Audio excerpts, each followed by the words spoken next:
This week on Quality Digest Live, we talk about a different approach to Kaizen.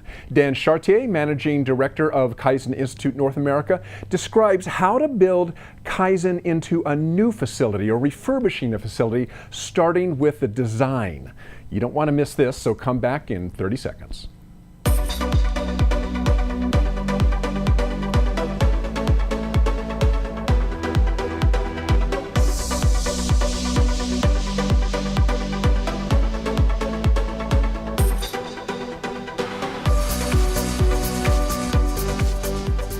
Welcome back to Quality Digest Live. QDL is your weekly look at who and what is making news in the world of quality. I'm Dirk Ducharme, Editor-in-Chief of Quality Digest. So most of us have heard of Kaizen.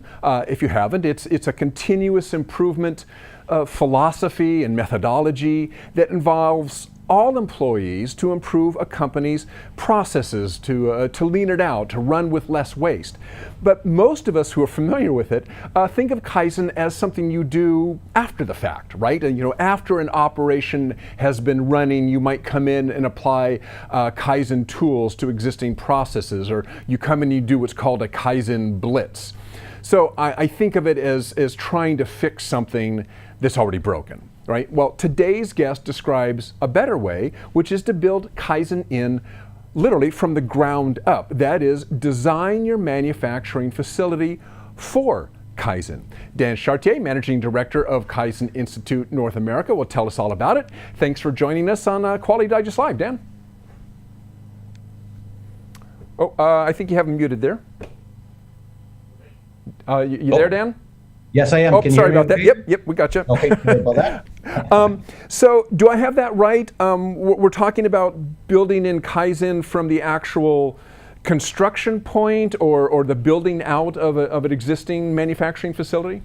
Yes, that's correct, Dirk. The ideal time to think about using Kaizen or continuous improvement is really at the first part of the project. And depending on what type of project, we call it phase one, or kind of the feasibility study of a project when an owner or a client's trying to determine if and how they're going to build this facility.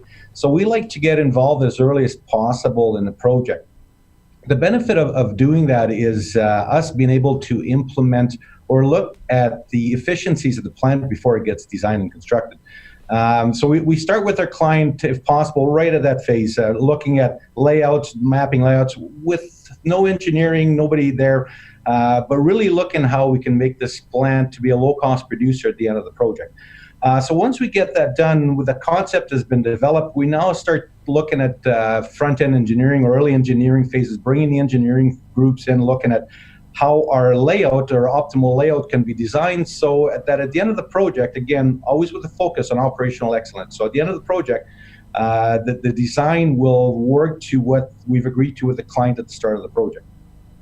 We get into design, and now we start looking at constructability, looking at waste of building this thing more efficiently. Again, always looking at reducing the client's cost while at the same time maintaining quality and efficiencies on the project.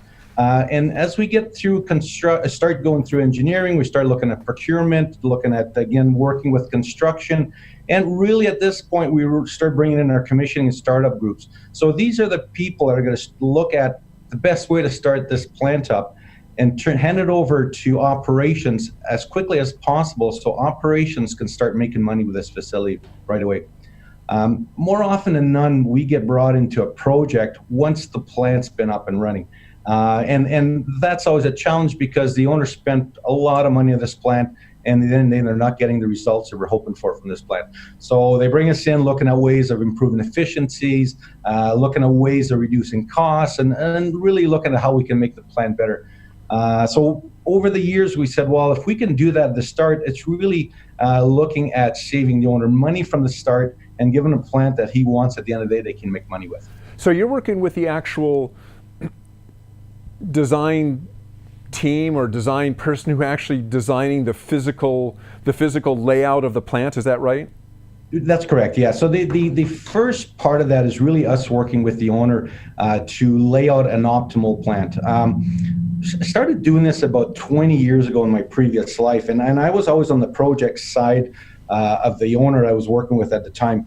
And they brought in continuous improvement at the time. And so we would go out and design and build a plant only to have the continuous improvement people come in afterward and say, well, change this, make that different, move that flow over here. So really redoing the flows. And eventually I said, well, guys, this is silly that we're doing this at the end. Let's do this at the start. So we started doing that with the company I was with at the time. And over a 10-year period, we were able to reduce the size of this facility by 40%. Same output, same quality, probably even a higher quality, to be honest with you, and really making the facility more efficient. And the cost of the project came down by almost 60%. Huge money to be had when you do this at the start. So that's really where this came into play. So when I left that company and moved into Kaizen Institute, I said, we really need to talk to our clients. Like, we love coming in at the end and fixing things up, but man, could we ever save the money doing this at the start? So how does that, and before we, and I do want to get into the results of all this in a little bit here, but I know designers. Designers are designers, and there's a certain mentality that goes with that, no matter what you're designing, whether you're designing websites or designing manufacturing facilities. It seems to me there must be some tension that happens there when you've got a guy who's done facilities design all his life or her life. They know what a facility looks like. They know how to set everything up. It's fairly traditional. And then you guys come in and you say, well, you know what? That's really not an optimal way to do it. Let us tell you how to do it. How does that fly? Yeah, there definitely is some tension earlier on in the project, especially if the client has brought us in before he's brought in his engineering group. But what we'll do is we'll work with the engineering team at that point and say, guys, look, this is what we do. We're masters of making plants more efficient. You're masters in engineering.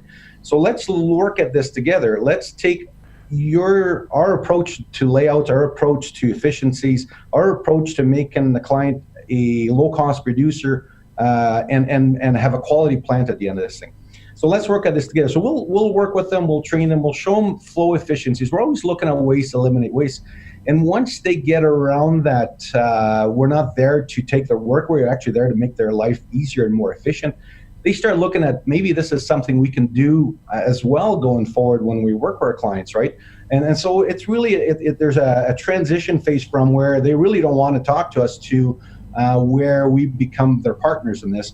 And at the end of the day, we're very good at operating facilities. We're not good at designing. We don't want to be designing facilities, but together we make a good team if we can work at this and make the client a happier client at the end of the day.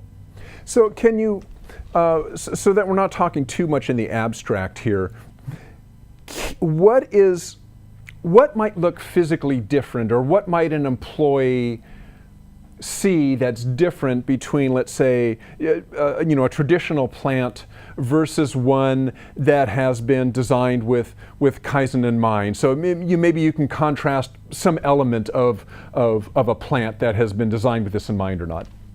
Yeah, for sure. Yeah. So an employee that will come into a plant that's been Kaizen, let's put it that way, he'll see right away efficiencies in everything that's been laid out. Everything from the maintenance shop, it could be a boiler room, it could be a spare parts warehousing, the distribution center, and in the operation side of it too, he'll see that his job has become easier. He doesn't have to walk all over the place to get something. It's readily available. He's got KPI boards that he can now work to and track to.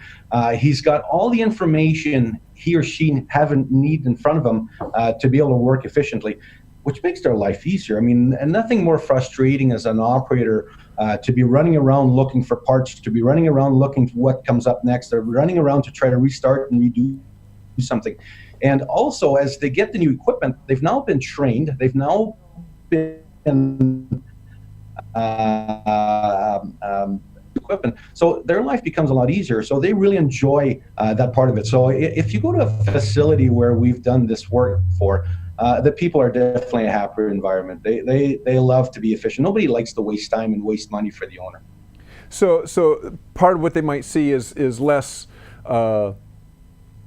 distance between areas that need to work closely together, so you're less walking or whatever that type of Absolutely, yeah. Those are the things we want to eliminate from a plant. Is really eliminate any inefficiencies in the plant, and that could be walking from one area to another when you're doing something. So if we can change the layout of that area to make it so they walk 10 feet instead of 100 feet, the efficiencies are incredible. If the maintenance person who's coming around to maintain the parts, everything is color coded to him. He doesn't have to look around. He knows he's got a perfectly mapped sequence of how to maintain equipment. All of a sudden, his life become easier too, and much more effective in what he does. So those are just a couple of examples of the efficiencies when we do that with our clients. Okay, Dan. So building a new facility or even refurbishing an existing facility is expensive. I mean, there's a lot of costs involved in that, both physical costs, equipment costs, obviously the design team and so forth. And now you guys come in and you're going to add an extra cost on top of that to Kaizen in the facility. How do you sell the client that this is a good idea and that they're going to see a return on their investment? Mm-hmm. So and it's a good question. A lot of clients asked us that exact question. Like, look, we've been doing it the traditional way for years and years. Why should we risk it with you? And really, the answer to that is our typical model shows that every time you invest $1 with us on the design side of a project, we save you at least 3, and in some cases, double-digit money. So we're looking at efficiencies and layouts and stuff like that, and efficiencies in operation, and efficiencies throughout the life cycle of the project. So we're looking at all aspects of the project. So from the time that the layout is done to the time that the plant goes in operation, we're looking at ways to make this more efficient. That's where the opportunity money is. So imagine the client that we've done this, or the clients we do this with, typically see their plant size come down from anywhere from 30 to 40%. So not only is that money in the initial cost of building the project, it's money saved in operation. So typically looking around energy, looking around resources, looking on workflows, lighting. I mean, it's got a big impact on the whole plant itself, right? I had a client one time ask me, said, tell me, why should we do that? So like, what's the efficiency? I said, well, I can guarantee you one thing. If you don't do this, you'll never see the opportunity efficiencies to do that. To the point where we said, look, if we, after our initial concept with you, we show no benefit in cost reduction in this project, you don't have to pay us and we'll walk away. We've been working with this client now for probably 10 or 12 years, helping them on all their projects, looking at this, training their people on how to do this on their own. As they grow, they now are starting to do more and more in this on their own. So, I mean, maybe without naming names, unless you feel comfortable doing that, can you give us a kind of a concrete example of a company that you worked in from the ground up to design in Kaizen, and what kind of savings they got? Maybe how quick was their ROI?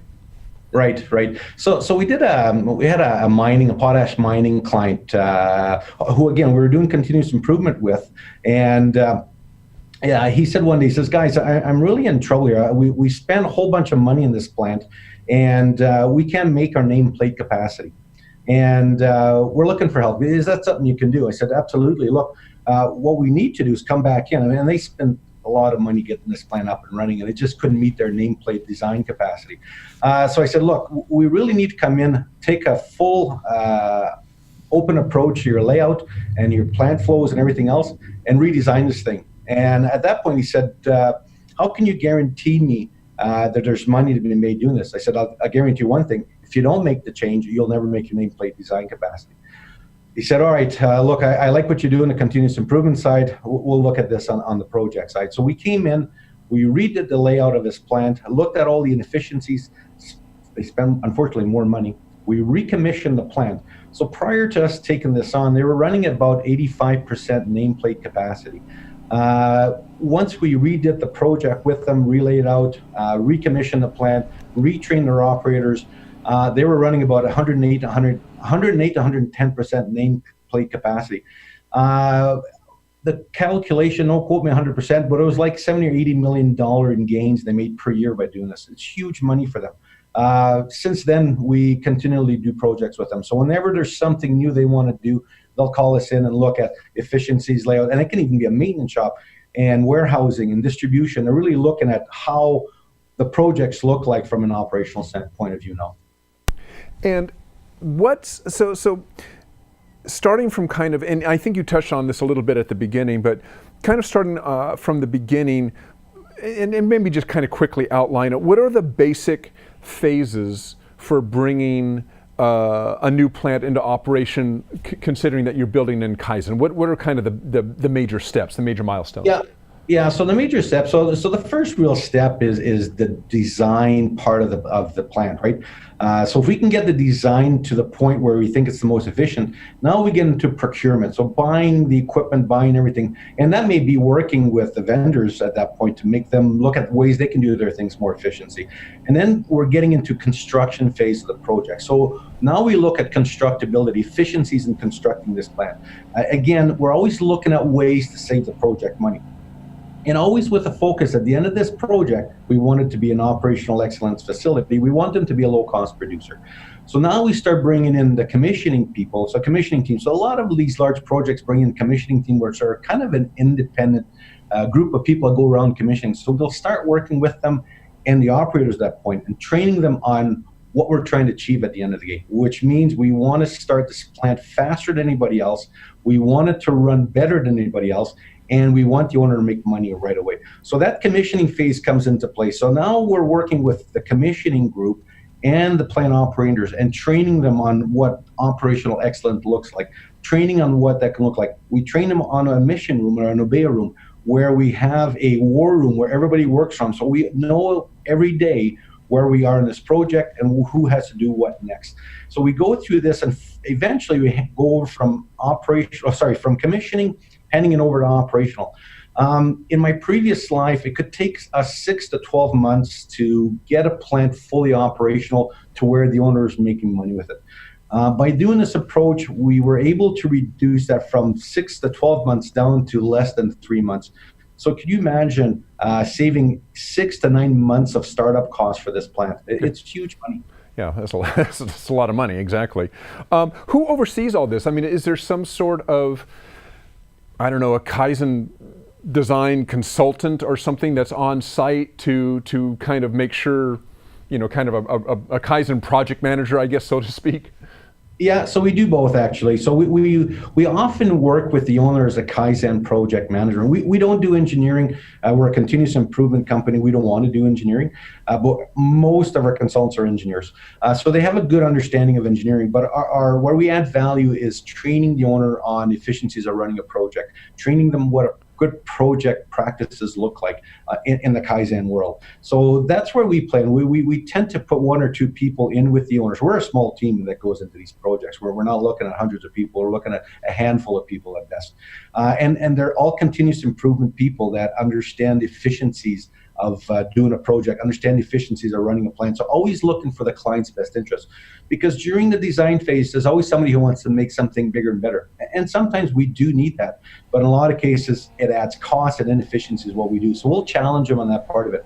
And same with construction. We'll challenge the construction companies to do things more efficiently, to look at ways of saving costs for themselves and for the owners where we can share those cost savings, right? So it's really that part of it. So our team's typically project managers and continuous improvement people. Okay. Now, what we've been talking about the facility itself and designing the facility in. At some point in this, is there also an aspect where you're working with the employees that are going to come into this new facility and training them up as well? Talk about how that ties into all of this. Yeah, absolutely, yeah. So we like to start training the owner's team during the early phases of commissioning planning, right? So we wanted them to be involved in this. We wanted them to understand why the thing was designed this way, why the thing is going to be started up this way, and how they're going to operate more efficiently. So really early engagement with the plant operational people. And then we start training them on Kaizen methodologies. We have a thing, it's called daily Kaizen, right? Doing things, looking at things every day and improving every day. So we start training them on Kaizen initiatives and Kaizen ways of doing things, so continuous improvement. So as they get into this, and then they become involved in commissioning. So they're out there hands-on with the commissioning people, understanding how something works, how to fix it quickly, how to make it more efficient. So when it is handed over to them, they know this piece of equipment better than anybody else. They were involved in the really late phases of design. They were involved in the construction part of it, because remember, the commissioning started well during construction. So they're involved during the construction. So they see how this thing went together. They understand how it went together. And then they get involved in the commissioning. They get to touch the tool, right? Not something that's handed over to them. I used to have a saying in the older days, we were like lobbing a hand grenade over to the operational people and hoping they could put the pin in early enough before it would blow up on them. Now we're saying, we're not even going to pull the pin out, guys. You're going to be given a hand grenade. You're going to put it away and you're going to run a plant that's very efficient. And what's been the feedback from employees when they walk into this kind of facility? Positive feedback. There's nothing more stressful for operations when they get handed something they can't make run. They're under pressure from the owner. They're not making any money. Everybody's stressed. Now they've gone from that pendulum swinging to where they know it's going to be hard to get this thing running, to where, man, are we comfortable and can we make money with this thing? And we've got the best of the best. And we know we do, because we've been involved through the decision making all the way through. And I know a lot of people, because we talk about this a lot on this show, anytime you talk about, automation or lean or, more efficient, immediately people's minds go to, and that means lost jobs. Or people are going to lose their jobs. You're going to be able to do the same amount of work with fewer people. Number one, is that true? And number two, what is the impact of this? Do you feel in the long term on the labor force? I mean, is it positive? Is it negative? I mean, because I think that's what a lot of people, when they hear efficiency, that's immediately what comes to mind for them. Yeah, absolutely. Yeah, and I'll answer your last question first. It's always a positive feedback from the group, because now they know that they're competitive in the world market. And you got to remember, we can remain the same and not get better at what we do, and hopefully not lose that business. Or we can get better at what we do, increase our business, and do more with the same amount of people. So always focus. So most of the times we either build a new facility, so we're not taking jobs away at that point, we're actually bringing in new jobs. Okay. If it's an expansion to an existing plant, we're now either looking at doubling the capacity of this plant. So there's job security there. Not only is job security there, but we're going to make sure that the plant becomes profitable and viable in the community, so which tends to create more jobs, right? So we're never looking at cutting jobs. We're always looking at doing things better so we don't lose the jobs. Excellent. Well, Dan Chartier, that is all the time we have for today. But thanks for joining us on the show. I appreciate it. Very interesting. Kaizen from the ground up. Oh, you're very welcome, Dirk. It was a pleasure talking to you. Okay, thank you very much. Right. So you heard it there from Dan.